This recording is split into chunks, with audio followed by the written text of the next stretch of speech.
रुशाली के साथ सावित्री जितनी खड़ूस थी इतनी ही अच्छी माँ भी थी। वो हमेशा अपनी बहू रुशाली से चिढ़ा करती और अपनी बेटी पर बहुत प्यार लुटाती। फिर एक दिन फोन बजता है। हेलो पलक बिटिया, कैसी हो? और बनारस में तो गर्मी पड़ रही होगी ना? यहाँ दिल्ली में तो बहुत गर्मी है। अच्छा, बच्चों की छुट्टियाँ पड़ रही हैं। एक काम कर, इस बार तो 1 महीने के लिए यहाँ रहने आ जा। कब से तेरा आना नहीं हुआ है। और क्या चल रहा है? सब ठीक तो है ना? अच्छा चल ठीक है, मैं फोन रखती हूँ, बाद में बात करेंगे। माजी, वो माजी का फोन आया था। कुछ दिन छुट्टियों में रहने के लिए वो बुला रही हैं। वो क्या है ना, भाभी भी अपने मायके गई हुई है तो मम्मी घर में अकेली है। उन्होंने कहा है कि मैं और बच्चे चले जाएंगे तो उनका मन लग जाएगा। बस छुट्टियाँ शुरू हुई नहीं कि मायके जाने का राग अलापना शुरू कर दिया तूने। अरे तुझे पता है ना, पलक बच्चों के साथ छुट्टियों में रहने के लिए आने वाली है। अब मैं अकेले तो सारा काम करूँगी नहीं। और पलक कोई नौकरानी थोड़ी है, इस घर की बेटी है। बेटी उसे घर के कामों में लगाने के लिए नहीं बुला रही।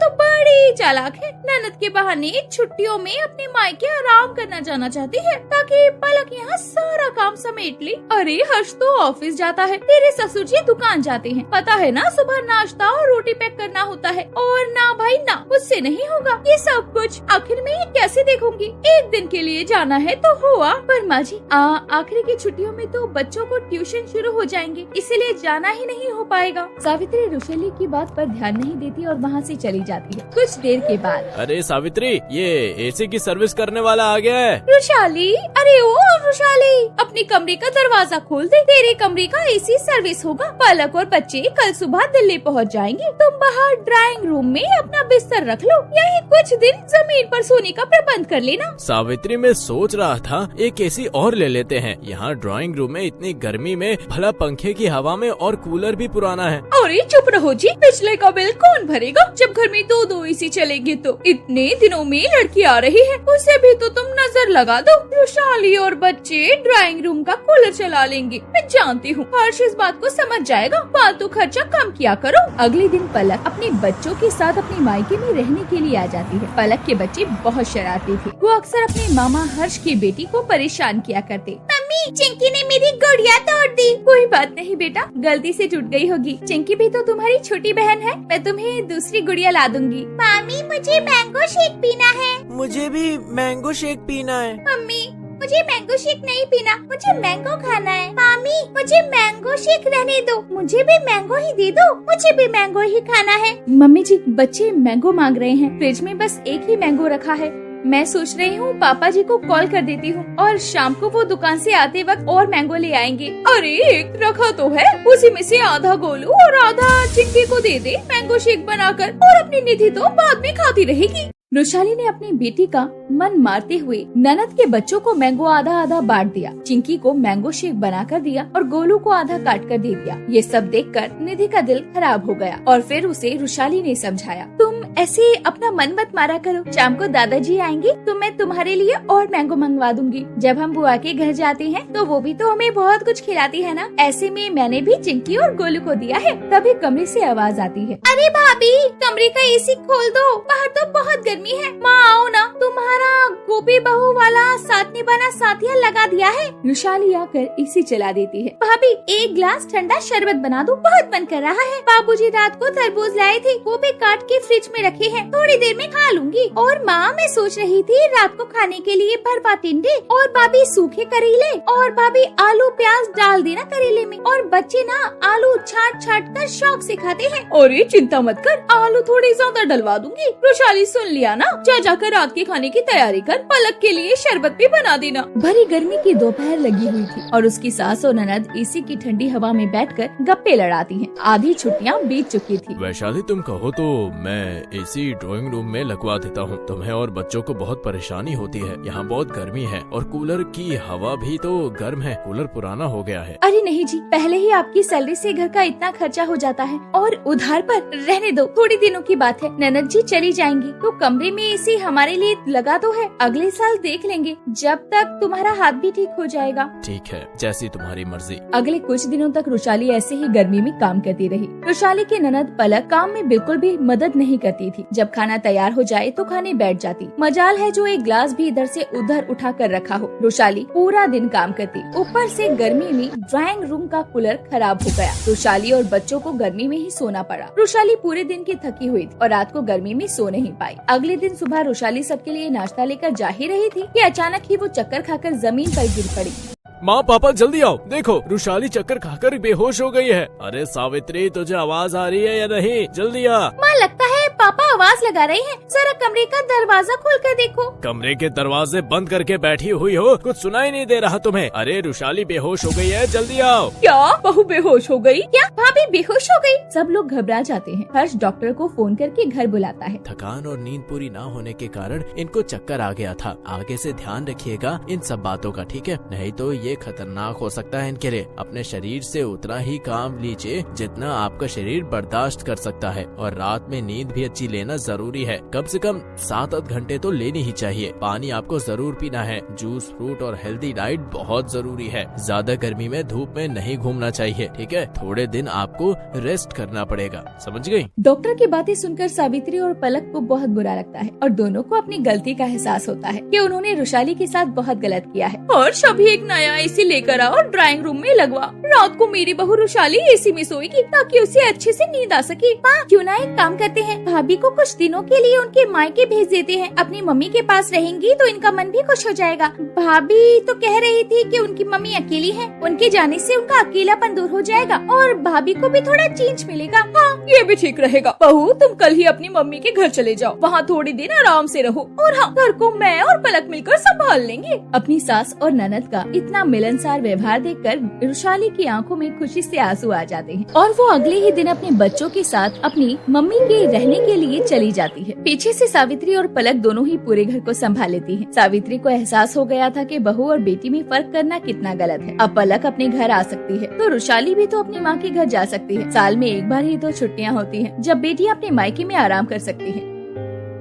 अरे कितना उदासी भरा दिन है, आलस आ रहा है। बहू, अरे ओ बहू, सीमा बहू, मेरे लिए एक कप जरा चाय तो ला दे। अभी लाती हूँ माँ जी। अरे ओ जानकी, अकेले अकेले ही चाय पियोगी क्या?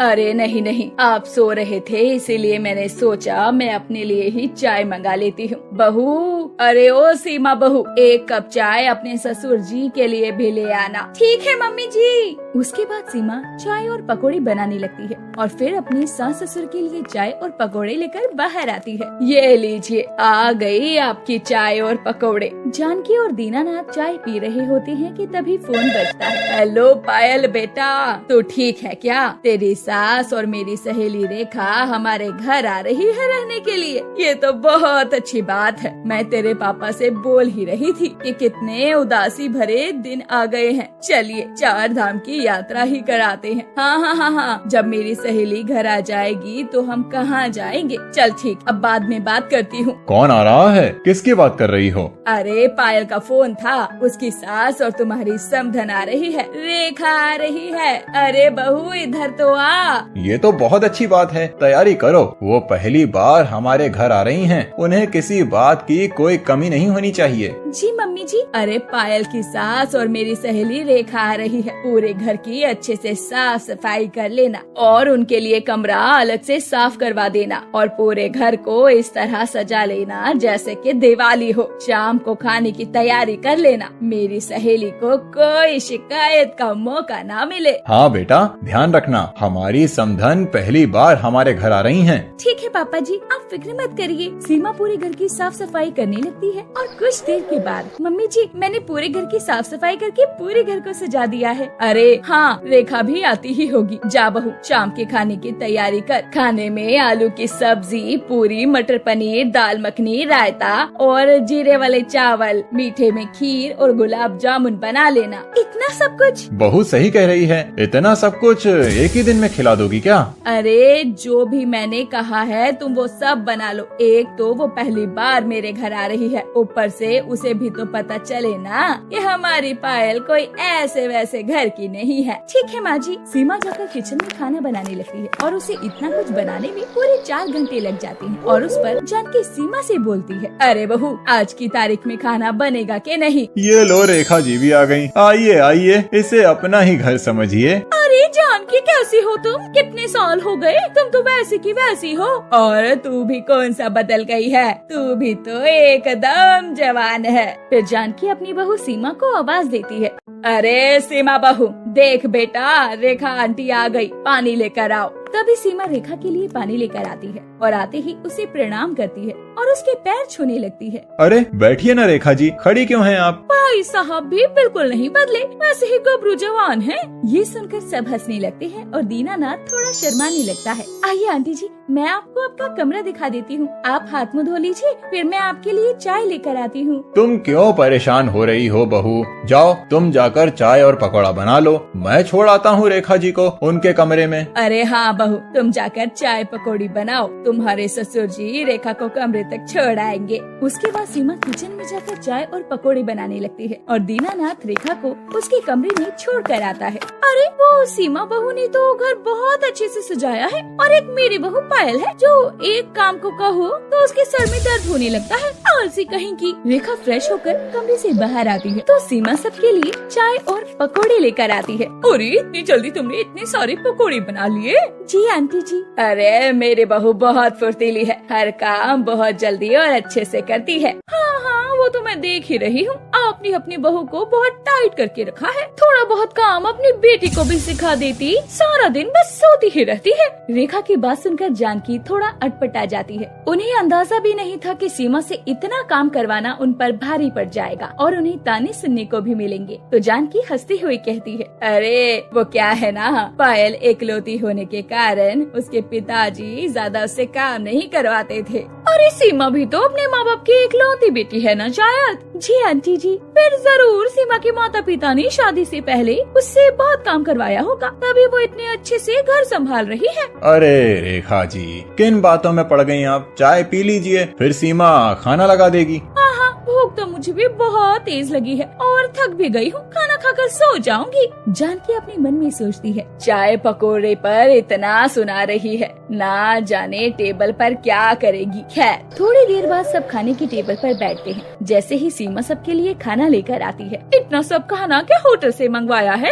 नहीं आंटी जी, ये खाना मैंने बनाया है। तुमने अकेले इतना सारा खाना बना लिया? और एक मेरी बहू है जिसे दाल रोटी बनाने में भी नानी याद आ जाती है, और एक तुम हो जिसने इतना कुछ अकेले ही बना लिया। अरे रेखा, ये सब छोड़, तुझे भूख लगी थी ना, खाना खा ले। हाँ खाती हूँ। रेखा खाना खाती है और सीमा की तारीफ करती है। सीमा बहू, तुमने खाना तो बहुत अच्छा बनाया है और मन तो करता है कि तुम्हारे हाथ ही चूम लूं। खाना खाने के बाद रेखा अपने कमरे में सोने चली जाती है। तभी वहाँ सीमा दूध का ग्लास लेकर आती है। आंटी जी, दूध पी लीजिए। अरे जीती रहो बहू। रेखा दूध पीने लगती है और सीमा तब तक वहीं खड़ी रहती है। तो रेखा बोलती है, अरे बहू खड़ी क्यों है, तू भी बैठ जा। सीमा बैठ जाती है। उसके बाद सीमा रेखा के पैर दबाने लगती है। अरे ये क्या कर रही है बहू? आंटी जी, आपके पैर दबा रही हूँ। आप सफर से आई है ना, तो अगर मैं आपके पैर दबा दूंगी तो आपको नींद आ जाएगी, आप सो जाइए। सीमा रेखा के पैर दबाने लगती है तो रेखा को जल्दी ही नींद आ जाती है और वो सो जाती है। और फिर अगले दिन सुबह सुबह, अरे सीमा बहू, तूने तो रात में ऐसे पैर दबाए कि मैं तो बेखबर होकर सो गई। पायल बहू तो कभी मेरे पैर भी नहीं दबाती। जानकी अपने मन में सोचती है कि बेकार ही रेखा घर आ गई और ये तो उसकी बेटी की ही बुराई करी जा रही है। अरे मुझे क्या ही जरूरत थी सीमा से इतना काम करवाने की। माँ जी और आंटी जी, नाश्ते में क्या बनाऊं? अरे बहू, आलू के पराठे बना ले। ठीक है मम्मी जी। सीमा आलू के पराठे बनाती है और उसके साथ धनिया पुदीने की चटनी भी बनाती है। फिर वो सबको नाश्ता करवाती है और नाश्ता करने के बाद वो घर का सारा काम करती है। ऐसे ही कई दिन बीत जाते हैं। सीमा अपनी ननद की सास की बहुत सेवा करती है और उन्हें अच्छे अच्छे पकवान भी बनाकर खिलाती है। फिर एक दिन, अरे बहुत दिन हो गए जानकी, अब मुझे चलना चाहिए। अरे इतने सालों बाद मिली है, इतनी भी क्या ही जल्दी है तुझे जाने की? हाँ बहन जी, इतनी भी क्या जल्दी है, चली जाना। अरे नहीं, बहुत दिन हो गए और वैसे भी घर अकेला नहीं छोड़ सकती ना। मैं जाऊंगी तभी तो आपकी पायल आ सकेगी यहाँ पर। मतलब मैं समझी नहीं। अरे मैं कल पायल को यहाँ भेज दूंगी और सीमा बहू तू अपनी तरह उसे खाना बनाना सिखा देना और उसे घर संभालना भी सिखा देना, सास की सेवा करना और सब कुछ सिखा देना। ठीक है, जैसा तुम कहो। फिर दूसरे दिन ही रेखा अपने घर चली जाती है और घर पहुँचते ही अपनी बहू को मायके भेज देती है। अगर आपको हमारी ये कहानी पसंद आई हो तो इस कहानी को लाइक करें और अपने दोस्तों से शेयर करें और हमारे चैनल को ऐसी ही कहानियां देखने के लिए सब्सक्राइब कर लें।